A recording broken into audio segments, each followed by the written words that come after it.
The first reports didn't come with sirens. No press conference. No royal statement. No dramatic headline scrolling across palace gates. Instead, it happened quietly, so quietly that most people didn't notice it at first. But before we continue, please subscribe and turn on the notification bell for updates. But make no mistake, this was one of the most final decisions ever made against a senior royal. Because just minutes ago, Prince William and Princess Anne confirmed something that changes Prince Harry's life forever. Not suspended, not paused, not under review. Gone. His royal security privileges, permanently revoked. And here's the part that should stop you cold. This wasn't done out of anger. It wasn't done in the heat of family drama. And it wasn't done to make headlines. It was done because the monarchy decided Harry no longer qualified for protection at all. So let me ask you something, and really think about it. What does it mean when the institution that raised you, trained you, protected you from birth, decides it will no longer shield you from danger? Because royal security isn't just about bodyguards and armored cars. It's about belonging. It's about who the crown considers worth defending. And today, Prince Harry crossed a line that cannot be uncrossed. For years, Harry has warned the world that he is under constant threat. He has insisted that removing his protection puts his life at risk. He has fought in courtrooms, interviews, and documentaries, demanding what he believes is his birthright. But behind palace walls, something very different was happening. A quiet reassessment, a slow tightening of rules, a shift in how risk was being defined. And when that internal review reached its final stage, it landed on two desks, not one. Prince William, Princess Anne. Two people known inside the palace for very different reasons. William, the future king, increasingly decisive, increasingly protective of the institution he will inherit. And the enforcer, the royal who never bends rules for emotion, loyalty, or blood. When those two agree on something, it means debate is over. And what they agreed on was devastating. Because this decision wasn't just about Harry's safety. It was about control. Royal protection comes with conditions, strict ones. Predictability, discretion, trust.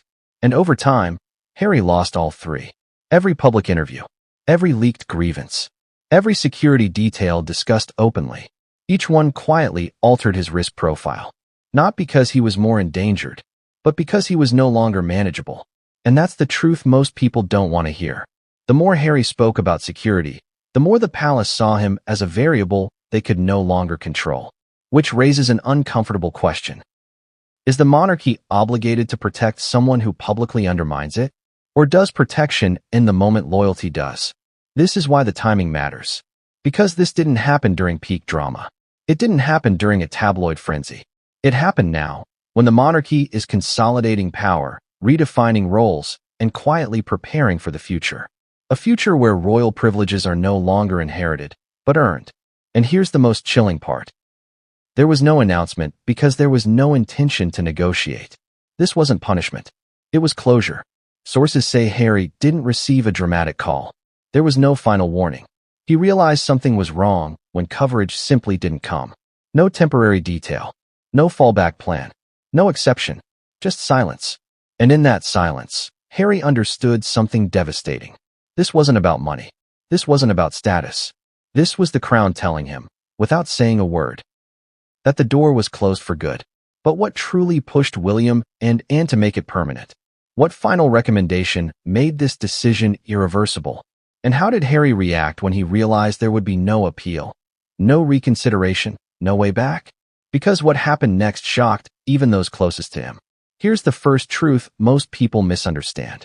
Royal security is not a birthright. It's a privilege. Reviewed, recalculated, and revoked more often than the palace will ever admit. From the outside, it looks permanent. Armored vehicles, elite protection officers, routes cleared before arrival. But behind the scenes, royal security operates on one core principle: control. Who can be predicted? Who can be managed? Who won't expose vulnerabilities? And that's where Prince Harry's situation quietly shifted. Once he stepped away from being a working royal, his status changed instantly. Even if the optics didn't. Protection became conditional, temporary, reviewed in intervals most people never see. At first, nothing dramatic happened. Coverage remained. Exceptions were made. Flexibility existed. But every exception came with a note. Every interview Harry gave, every detail he shared about threats, every time he publicly discussed routes, risks, and security failures. Those notes stacked up, because from a security standpoint, the danger wasn't just external. It was internal unpredictability. Harry was no longer operating within palace protocol. He wasn't bound by confidentiality, and he wasn't under direct institutional oversight. That alone doesn't end protection, but it changes how risk is measured. Inside those assessments, Harry stopped being classified as protected asset and started being viewed as a self-directed principal. That distinction matters more than bloodline ever could. Because the monarchy doesn't protect people it can't control. And here's the uncomfortable irony. The more Harry spoke about how unsafe he felt, the more the system concluded that continuing to protect him created greater exposure, not less. Which leads to a brutal reality. Security exists to protect the institution first, individuals second. And once Harry no longer served the institution, his protection became negotiable. But negotiable didn't mean immediate. It meant reviewed. And when that review reached its final stage, it was no longer handled by committees. It went straight to the top, because the next decision wasn't about security anymore. It was about precedent. This is the moment where the story stops being personal and becomes institutional. Because when Prince William and Princess Anne stepped in together, it signaled something rare inside the monarchy. Consensus. William and Anne do not operate the same way. They don't share the same temperament. They don't even share the same generational perspective. But they share one critical trait. They put the institution above the individual every time. Princess Anne is known internally as the rule keeper. She doesn't soften decisions with sentiment. She doesn't reinterpret tradition to spare feelings. If a policy exists, she enforces it. Prince William, on the other hand, is focused on longevity. Every major decision he touches is weighed against one question. What does this mean for the monarchy 10, 20, 50 years from now? So when Harry's security review reached a point where precedent mattered more than compassion, it required both of them. And for the rules, William for the future. And the recommendation they were presented with wasn't emotional. It was cold. It outlined a risk profile that had shifted irreversibly. A subject no longer operating under royal oversight. A figure whose public disclosures increased exposure rather than reduced it. But here's what truly changed everything. The report warned that continuing royal protection for Harry would set a precedent that future non-working royals could demand security, even while criticizing or distancing themselves from the crown. That single implication terrified the institution. Because once one exception becomes permanent, it stops being an exception. It becomes entitlement. And entitlement is something the monarchy cannot survive. So William and Anne aligned. Not to punish Harry, not to humiliate him, but to draw a line. Protection would no longer be symbolic. It would be functional or nothing. And in Harry's case, the conclusion was stark. He no longer met the criteria. What shocked even palace insiders wasn't the decision itself. It was how final it was. No annual review. No temporary coverage. No reconsideration clause. Once signed off, the file was closed. And that finality sent a message, not just to Harry, but to every royal watching. Step outside the institution, and the institution steps away from you. But Harry didn't fully understand what that meant until something happened that no one had planned for. Harry didn't find out through a headline. He didn't get a formal letter stamped with palace crests. There was no dramatic confrontation. Instead, he noticed something far more unsettling. The absence. No advance coordination. No familiar security protocols. No quiet confirmations that had always been there before. At first, it felt like a delay. Then it felt like an oversight. And then it became undeniable. Nothing was coming. For the first time since childhood, Harry was operating without the invisible shield that had followed him everywhere. Airports, hotels, public appearances, private movements. That shield didn't just protect his body. It protected his identity. Because royal security isn't only about safety. It's about signaling who you are. And when that signal vanished, so did something else. Belonging. Sources say Harry initially believed this was procedural. A temporary lapse. Something that would be clarified with a phone call. But calls weren't returned. And inquiries led nowhere. Because there was nothing left to discuss. This wasn't a pause. It wasn't a review. It was permanent. What made it devastating wasn't the danger. It was the realization that the decision had been made without him in the room. No appeal. No emotional consideration. No last-minute intervention. The institution had moved on. And in that moment, Harry understood something that years of conflict had failed to teach him. Royal protection is not about who you are. It's about who you serve. Once you stop serving the institution stops serving you. The irony was brutal. The freedom Harry fought for had arrived. But stripped of the safety net he never imagined losing. And that's when the reaction changed. Not anger, not outrage, but shock. Because this wasn't rejection. It was erasure.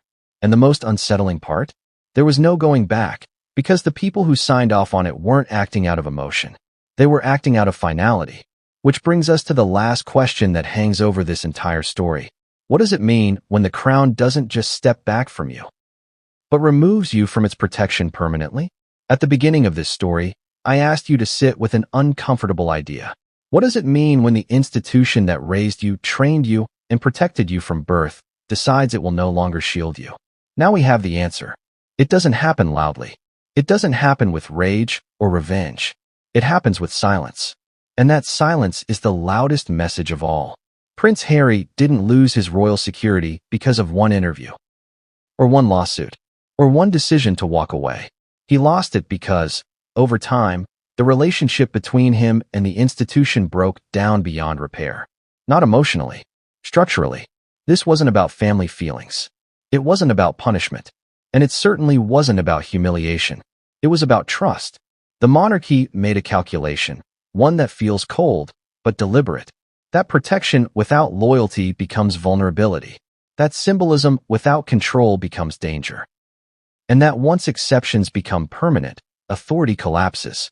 Prince William and Princess Anne didn't announce this decision because they didn't need validation. They weren't managing optics. They were managing survival.